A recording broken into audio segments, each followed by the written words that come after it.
అభివృద్ధిపై దృష్టి సారించిన తెలంగాణ ముఖ్యమంత్రి ఇవాళ వరంగల్పై ఫోకస్ చేయనున్నారు. టెక్స్టైల్ పార్క్ ఏర్పాటుపై కీలక నిర్ణయం తీసుకోనున్నారు. ఏ పరిశ్రమను ఎక్కడ స్థాపిస్తే అనుకూలంగా ఉంటుందో సీఎం స్వయంగా పరిశీలించనున్నారు.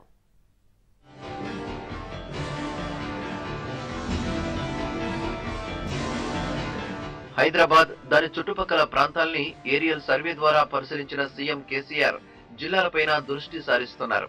మొన్న నల్గొండ జిల్లా వెళ్లి థర్మల్ విద్యుత్ కేంద్రాల ఏర్పాటుకు నిర్ణయం తీసుకున్న ఆయన వరంగల్ ను వస్త్రాల ఉత్పత్తి కిల్లాగా తీర్చిదిద్దాలని భావిస్తున్నారు.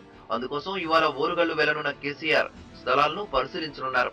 గుజరాత్ లోని సూరత్, మహారాష్ట్రలోని షోలాపూర్, తమిళనాడులోని వస్త్ర పరిశ్రమలను తలపించేలా వరంగల్లో టెక్స్టైల్ పార్కును నిర్మించాలని ఈ మధ్య సీఎం నిర్ణయం తీసుకున్నారు.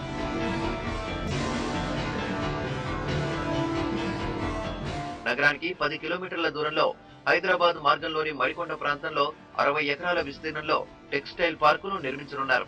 దీంతో పాటు జిల్లాలోని కే సముద్రం, నెల్లికుదురు, మహబూబాబాద్ లో ఎక్కడెక్కడ ఏ పరిశ్రమలు స్థాపించే అవకాశం ఉందో ముఖ్యమంత్రి అధికారులతో సమీక్ష నిర్వహించనున్నారు. సీఎం కేసీఆర్ రానున్న నేపథ్యంలో వరంగల్ జిల్లాలోని అధికార పార్టీ ప్రజా ప్రతినిధులు, నాయకులు ఖుషీగా ఉన్నారు. ఇటు అధికారులు విస్తృత ఏర్పాట్లు చేశారు.